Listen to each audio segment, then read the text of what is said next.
사랑과 은총의 하나님 아버지, 어제 하루 한잠도 이루지 못한 이들도 있는데 우리는 그래도 잠시 눈을 붙였습니다. 편안히 잠자리에 든다는 것이 얼마나 귀한 것인지요. 하나님께서 사랑하는 자에게 잠을 주신다고 하셨는데 주님만 믿고 평안히 잠자리에 들 수 있는 것이 참 큰 은혜입니다. 하나님, 요즘은 걱정거리가 많습니다. 전염병의 확산 소식이 우리의 마음을 움츠러들게 합니다. 질병의 확산과 더불어 시장도 얼어붙었고 경제도 말이 아니게 되었습니다. 기업을 운영하는 분들은 초조한 마음으로 하루하루를 보내고 있습니다. 하나님, 우리가 아무리 계획을 하고 큰 그림을 그리더라도 그것을 이루시는 분은 하나님이심을 뼈저리게 느낍니다. 하나님, 아브라함을 도우셔서 318명의 군사로 큰 전쟁에서 승리할 수 있게 하신 것을 기억합니다. 아브라함은 하나님의 도우심을 믿었기에 어떤 전리품도 챙기기를 거절하였습니다. 하나님만으로 충분하였기 때문입니다. 하나님, 우리도 이런 믿음이 있었으면 참 좋겠습니다. 하지만 사실 우리들이 가진 것은 조마조마한 마음, 작은 믿음뿐입니다. 하나님, 우리를 긍휼히 여기시고 우리를 붙잡아 주시옵소서. 우리가 믿음에서 벗어나지 않게 하시고 약하여져서 주님을 모른다고 하지 않게 하여 주시옵소서. 지치고 힘들 때에 주님께서 함께하여 주시옵소서. 주님의 이름을 부를 때면 꼭 나타나 주시옵소서. 우리의 간절한 기도를 유의하시고 들어 주시옵소서. 하나님, 기업을 운영하며 주님을 섬기는 귀한 주님의 자녀들을 위해 기도합니다. 하나님께서 큰 기업을 허락하여 주셔서 기업을 통하여 이 나라 대한민국을 섬기며 이 나라의 백성들을 섬길 수 있게 하여 주셔서 감사합니다. 하나님, 우리 기업가들에게 경영의 지혜와 시대를 파악할 수 있는 능력을 주시옵소서. 그리하여 이 사회를 이롭게 하며 또한 많은 이윤을 창출하게 하여 주시기를 원합니다. 이윤을 통해 회사의 사원들과 가족들이 이 땅에서 힘차게 살아가도록 돕게 하시고 만드는 물건이나 또한 제품을 통하여 이 땅의 사람들을 편안하고 기쁘게 살아가도록 돕게 하여 주시옵소서. 순간순간 다가오는 위기 속에서 문제들을 슬기롭게 극복하게 하시고 그 가운데 마음이나 몸이 상하지 않도록 주님 지켜 보호하여 주시옵소서. 하나님, 이들이 간절히 주님께 무릎을 꿇고 기도할 때에 많은 이들의 목숨과 삶을 함께 붙잡고 기도하는 것이오니 주님께서 기도를 깊이 살펴주시고 꼭 너그러우신 응답을 내려주시기를 간절히 기도드립니다. 하나님, 이들이 기업을 경영할 때에 하나님의 뜻을 늘 기억하게 하시고 바르고 정의롭게 일하게 하여 주시옵소서.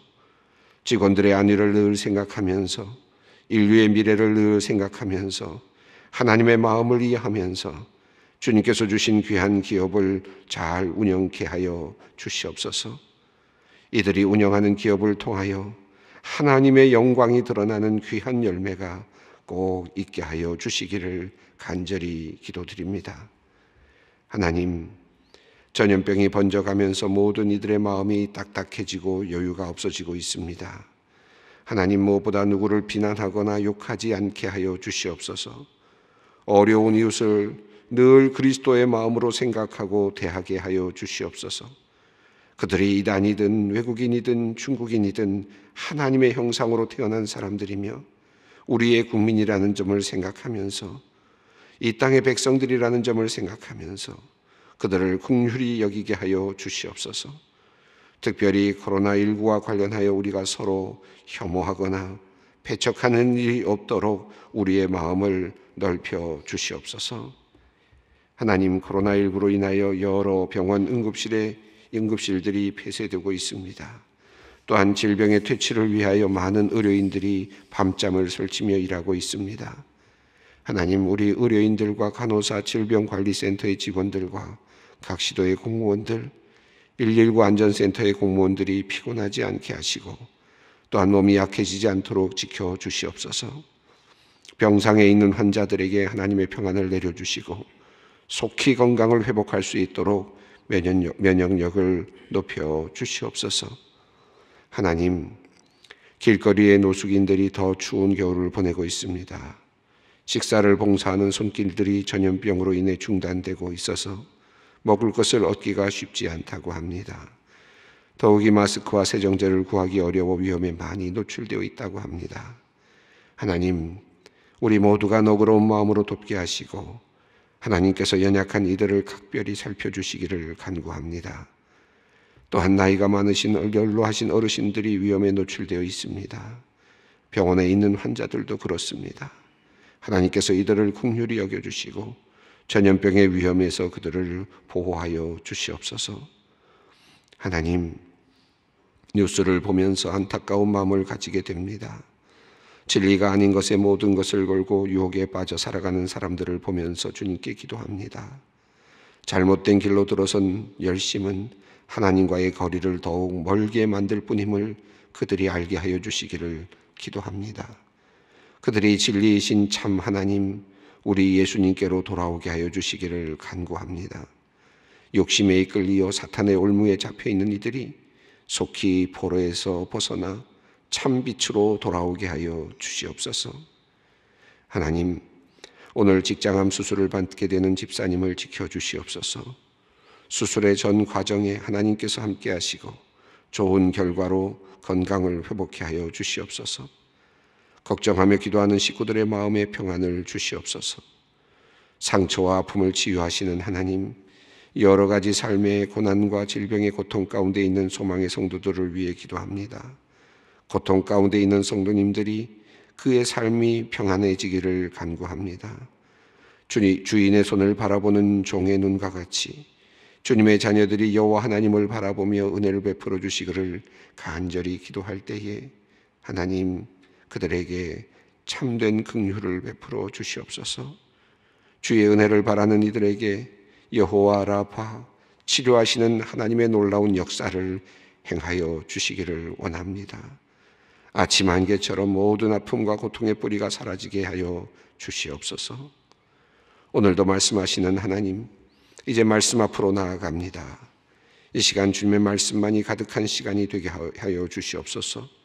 수많은 소리로 가득한 세상에서 하나님의 말씀에 집중하게 하시고 말씀을 따라 살게 하여 주시옵소서. 우리 주 예수 그리스도의 이름으로 기도드리옵나이다. 아멘. 오늘 하나님께서 우리에게 주시는 말씀은 창세기 15장 1절로 6절 말씀입니다. 창세기 15장 1절로 6절 말씀입니다. 함께 말씀을 봉독하도록 하겠습니다. 이후에 여호와의 말씀이 환상 중에 아브라함에게 임하여 이르시되, 아브라함아, 두려워하지 말라. 나는 내 방패요 너의 지극히 큰 상급이니라. 아브라함이 이르되, 주 여호와여, 무엇을 내게 주시려 하나이까? 나는 자식이 없사오니 나의 상속자는 이 다메섹 사람 엘리에셀이니이다. 아브라함이 또 이르되, 주께서 내게 씨를 주시 아니하셨으니 내 집에서 걸린 자가 내 상속자가 될 것이니이다. 여호와의 말씀이 그에게 임하여 이르시되, 그 사람이 내 상속자가 아니라 내 몸에서 날 자가 내 상속자가 되리라 하시고, 그를 이끌고 밖으로 나가 이르시되, 하늘을 우러러 무뼈를 셀 수 있나 보라. 또 그에게 이르시되, 내 자손이 이와 같으리라. 아브라함이 여호와를 믿으니 여호와께서 이를 그의 의로 여기시고. 오늘 말씀 15장 1절로 6절 말씀입니다. 7절부터 또 이어지는 말씀이 오늘 내용과 계속 연결되어 있습니다. 그래서 오늘과 내일 이 말씀을 함께 묵상하도록 하겠습니다. 앞에 나왔던 내용은 우리가 살펴본 대로 이제 여러 왕들과의 싸움에서 전쟁에서 승리하고 돌아오는 장면이었습니다. 롯을 잡아간 그 왕들을 뒤쫓아가서 그들을 물리치고 또 롯과 그의 가족들과 재산들을 가지고 돌아왔습니다. 그것은 하나님의 도우심이었습니다. 성경에는 그 내용이 자세하게 나타나고 있지 않습니다. 그저 아브라함이 올라가서 318명의 군사들을 데리고 기르던 사람들과 함께 롯과 그의 가족들을 데리고 왔다 하는 내용이 나오지만, 이야기의 정황상 흐름상으로 보면 큰 전쟁이 있었겠구나 하는 생각이 들고, 아브라함이 어떻게 그런 전쟁에서 승리할 수 있었을까 하는 그런 생각을 하게 됩니다. 그럼에도 불구하고 아브라함은 승리했습니다. 성경은 그 사실을 가려놓고는 있지만, 그러나 우리가 충분히 그 사실을 알 수 있습니다. 전쟁에서 돌아올 때 소돔 왕이 나와서 영접하였고 살렘 왕이 나와서 영접하였습니다. 살렘 왕은 지난 시간에 말씀드린 대로 예수 그리스도의 모형이 되는 분이시고, 끝도 없고 처음도 없고 시작도 없는 그와 같은 중재자요 그리고 선지자 였습니다. 그래서 그런 의미에서 보면 하나님과의 그 아브라함을 이어주는 그런 의미로 우리가 살펴보았습니다. 그리고 나서 소돔 왕이 이제 분깃을 네가 가져라, 사람만 나에게 돌려달라. 이것은 세상적인 방법으로 싸움에 이긴 사람들, 싸움에 이겼을 때 처리하는 방식을 따라서 그렇게 세상의 룰이죠.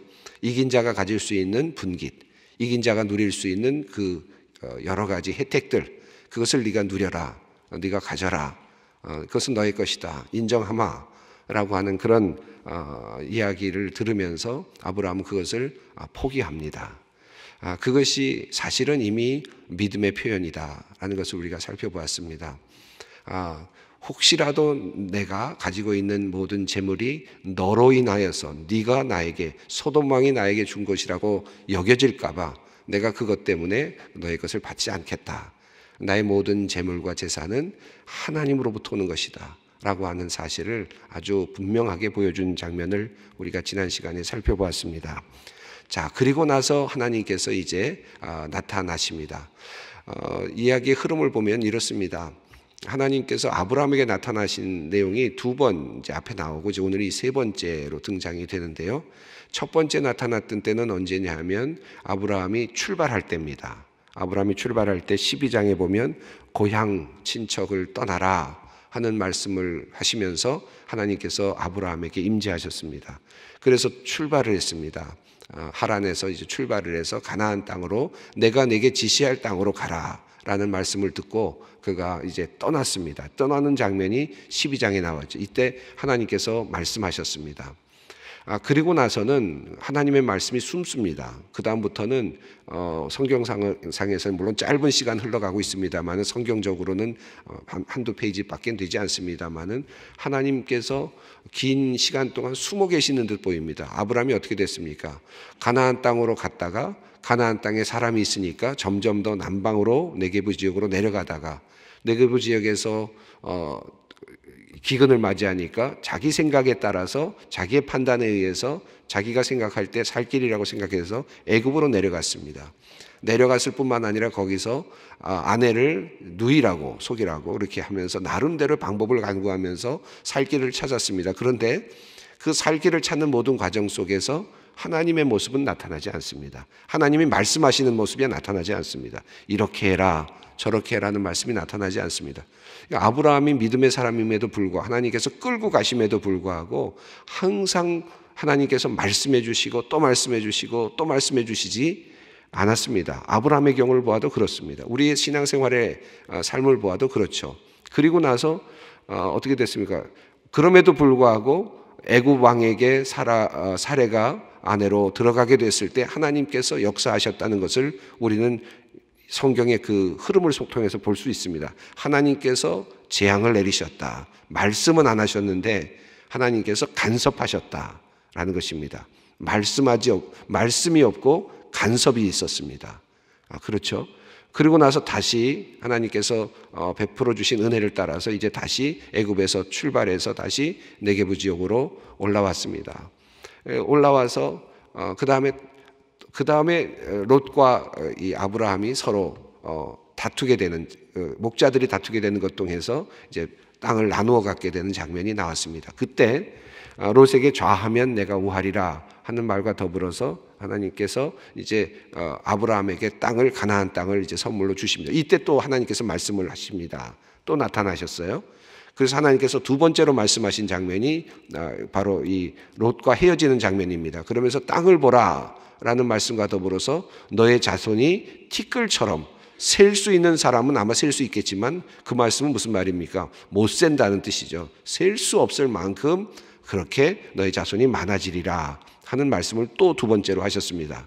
그러니까 지금 첫 번째 말씀은 출발할 때 하란에서 들었고, 두 번째는 이제 새로운 땅을 하나님께서 배정해 주시면서 롯을 떠나보내고 아브라함이 자기 자신의 가나안 땅을 선물로 다시 확인하는 과정에서 너의 자손을 티끌과 같이 해주시겠다 하는 말씀을 하셨습니다. 그러니까 두 번 다 하나님께서 큰 민족을 이루겠다는 말씀, 좀 더 크게 말씀하셨고, 두 번째는 큰 민족을 이룬다는 말씀은 자손이라는 말도 포함되겠습니다만은 뭐 다양한 방식들도 있을 수 있으니까 좀 다르게 생각할 수도 있겠습니다. 뭐 양자를 드릴 수도 있을 것이고 하니까요. 그러나 두 번째에서는 내 자손이 티끌처럼 쓸 수 없을 만큼 되리라 하는 말씀을 하셨습니다. 이 두 번 다 이제 하나님께서 자손에 대한 말씀을 하시고, 그 다음에 또 다시 하나님께서 사실은 살짝 숨어 계십니다. 롯이 잡혀갔을 때 그때는 하나님께서 말씀해 주시거나 뭐 전략을 말씀해 주시거나 하는 내용이 성경에 없습니다. 하나님 말씀이 또 그칩니다. 그런데 아브라함이 318명을 데리고 올라가서 싸움에서 승리하고 내려오죠.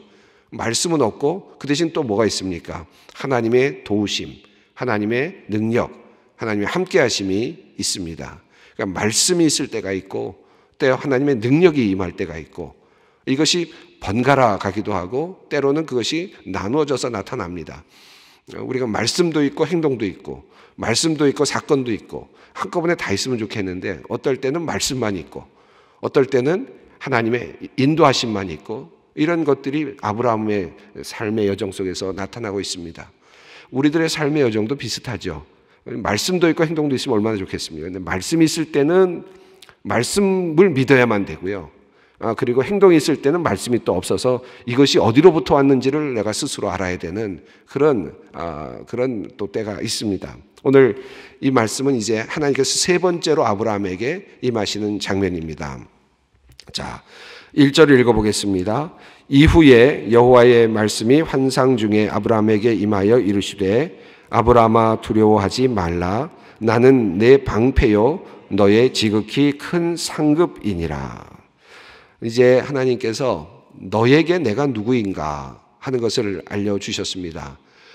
처음에는 떠나라 라는 말씀과 더불어서 너에게 큰 민족을 이루겠다 하나의 축복의 말씀을 주셨고, 두 번째도 또 네 땅을 이 땅을 너에게 주겠다, 네 자손들이 쓸 수 없을 만큼 되겠다 하는 말씀을 주셨는데, 이제 이번에는 하나님께서 아브라함에게 내가 너에게 어떤 존재가 될 것인가 하는 그런 말씀을 하십니다. 첫 번째로는 두려워하지 말라라는 말씀을 하고 있는데, 이것은 두 가지 면에서 생각이 됩니다.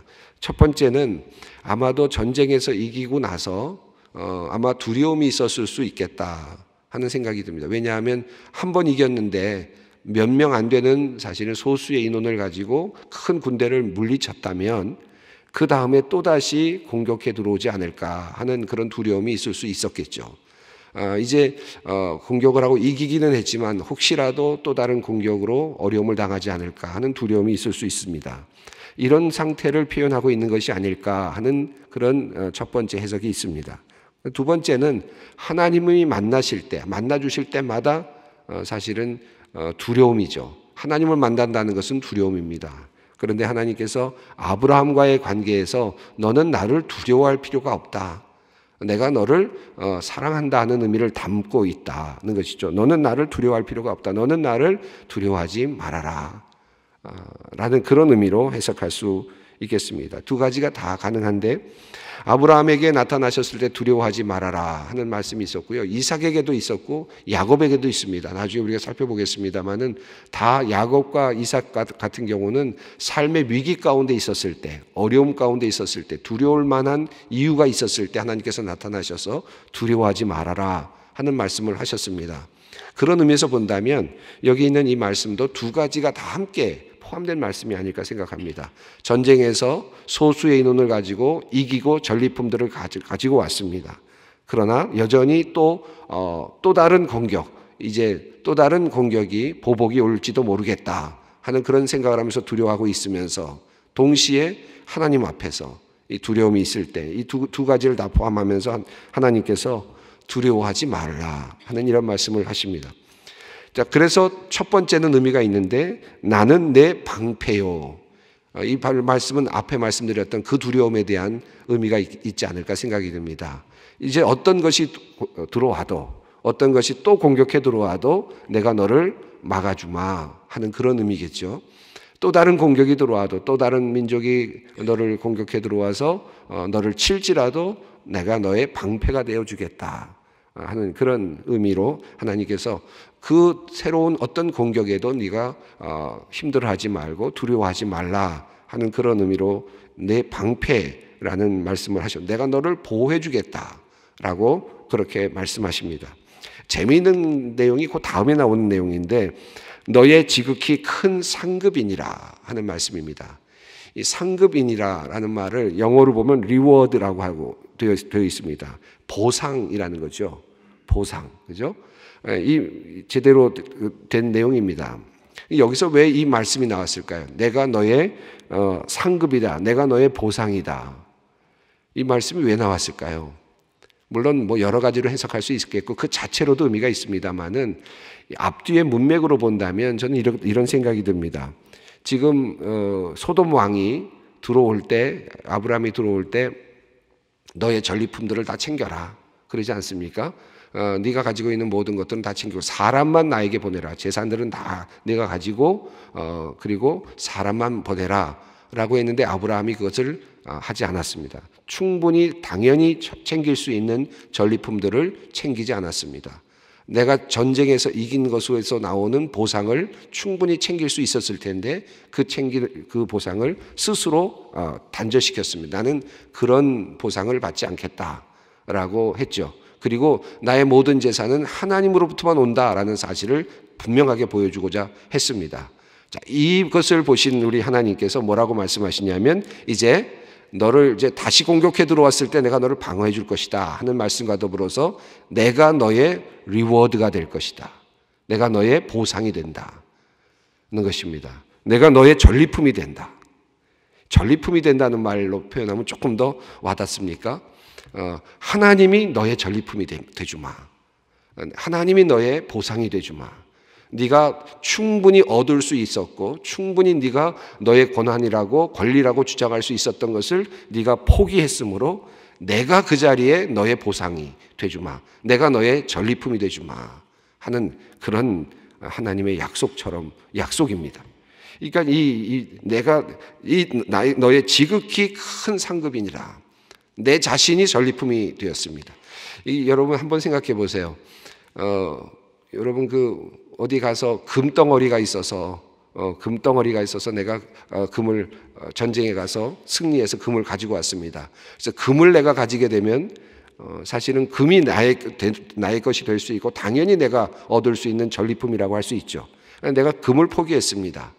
그런데 금 자체를 만들 수 있는 금을 만들어 줄 수 있고 주실 수 있는 분이 나의 리워드가 된다. 나의 전리품이 된다면 금보다 더한 것이죠. 그렇지 않겠습니까? 지금 하나님께서 내가 이제 너의 전리품이 되주마. 이제 내가 너의 보상이 되주마. 내가 너의 큰 상급이 되주겠다 하는 이 말씀. 저는 오늘 아침에 이 말씀을 여러분이 꼭 붙잡았으면 좋겠습니다. 뭐 다른 것보다 하나님이 나의 것이라 그러면 좀 교만해 보이나요? 그래도 하나님은 나의 것. 하나님은 나의 전리품, 하나님은 나의 보상. 이 하나님이 나의 것입니다. 나는 하나님을 붙잡습니다 하는 이 마음으로 오늘 기도를 했으면 좋겠습니다. 자, 이때 2절과 3절을 보면 아브라함이 조금 삐져 있는 듯한 표현을 하고 있는 것을 볼 수 있습니다. 한번 읽어보겠습니다. 아브라함이 이르되 주 여호와여 무엇을 내게 주시려 하나이까? 나는 자식이 없사오니 나의 상속자는 이 다메섹 사람 엘리에셀이니이다. 아브라함이 또 이르되 주께서 내게 씨를 주지 아니하셨으니 내 집에서 길린 자가 내 상속자가 될 것이니라. 여기 보면요, 아브라함이 두 번 이야기를 하고 있는데 상당히 분위기가 좀 싸합니다. 약간 삐져 있습니다. 왜냐하면 자손을 주겠다 그랬는데 민족을 이루겠다고 했는데 아직도 아무런 소식이 없습니다. 티끌처럼 셀 수 없을 것이다 라고 했는데 아무런 소식이 없습니다. 그러니까 하나님께 뭘 주시려고 그럽니까? 약간 좀 삐져 있는 듯한 느낌이 듭니다. 무엇을 주시려고 합니까? 내가 너의 보상이다. 그러니까 보상하신다는데 그럼 뭘 주시려고 그럽니까? 이제 하나님께 묻습니다. 나는 자식이 없습니다. 2절에 그랬죠? 그런데 3절에는 조금 더 분명하게 2절에서는 내가 자식이 없다라고 말했는데 세 번째는 하나님께 그 책임을 묻습니다. 주께서 내게 씨를 주시 아니하셨으니. 그러니까 첫 번째 2절에서는 내가 자식이 없어요 라고 했는데 이것은 그냥 평범한 내용처럼 보입니다. 그런데 3절에서 주께서 씨를 주지 아니하셨어요. 하나님 책임입니다 라고 하면서 조금 억울한 그런 표현을 하고 있습니다. 섭섭해하는 모습이 나옵니다. 그래서 나름대로 나도 계산이 있습니다. 하나님께서 이렇게 나에게 간섭하지 않으신다면 내 나름대로도 생각이 있습니다. 그런 거죠. 이 표현을 보면 믿음이 있는 듯 하면서도 또 어떻게 보면 굉장히 이성적이기도 합니다. 왜냐하면 내가 이렇게 죽으면 내가 많은 재산과 모든 것들을 갖고 있는데 내가 큰 민족을 이루기 위해서는 양자라도 얻어야 되는 거 아닙니까? 내 나름대로도 생각은 했습니다. 하나님이 안 하실지라도 나는 생각이 있습니다. 이런 뜻 아니겠습니까? 어찌 보면 믿음 없는 듯한 표현입니다. 나의 상속자는 다메섹 사람 엘리에셀입니다. 내가 볼 땐 이 사람이 나의 후계자이고 나의 상속자이고 나의 양아들이 될 것입니다. 내 계획은 이렇습니다. 하나님께 말씀을 합니다. 역시 마찬가지로 3절에서도 내 집에서 길린 자가 내 상속자가 될 것이니다 라고 말합니다. 자, 하나님께서 약속을 지켜주지 않았습니다. 하나님께서 약속한 대로 아직 이루지 않았습니다. 그러니 나 나름대로 생각이 있습니다 라는 아브라함 믿음의 조상도 사실은 이런 표현을 썼습니다. 우리도 종종 그런 기도할 때가 있죠. 하나님 정말 안 하시면 내가 합니다. 근데 사실은 내가 어떻게 합니까? 그때 하나님께서 하시는 말씀이 4절입니다. 읽어보겠습니다. 여호와의 말씀이 그에게 임하여 이르시되 그 사람이 내 상속자가 아니라 내 몸에서 날 자가 내 상속자가 되리라 하시고. 여기 보시면요, 4절에 보면 힌내라는 표현이 나오는데 저 히브리어에서는 이 단어가 앞에 나옵니다. 이 말은 보라 라는 뜻이고요. 주의를 환기시키는, 아니다, 보라. 무슨 말이냐? 이런 표현으로 이해할 수 있는 표현이 히브리어에는 나옵니다. 그러니까 하나님께서 화들짝 어찌 보면 놀라시듯이 주의를 환기시키시면서 아니다, 그 사람이 상속자가 아니다 라고 말씀하시면서 내 몸에서 날 자가 진짜 상속자가 되래. 네 몸에서 나온다 라고 하는 보다 더 분명한 약속을 하나님께서 주십니다. 그리고 5절을 보십시오. 한번 읽어보겠습니다. 그를 이끌고 밖으로 나가 이르시되 하늘의 우러러 무뼈를 셀 수 있나 보라. 또 그에게 이르시되 내 자손이 이와 같으리라. 첫 번째 임했던 이 말씀은 그러니까 언제 임한 말씀입니까? 하나님께서 언제 임하셨습니까? 밤에 임하셨다는 것을 알 수 있죠. 아브라함에게 밤에 나타나셔서 환상으로 말씀을 하시다가 그를 이끌고 밖으로 나가셔서 하늘을 우러러 무뼈를 셀 수 있나 보라. 하늘을 다시 보여주십니다. 전에는 티끌을 보라고 했습니다.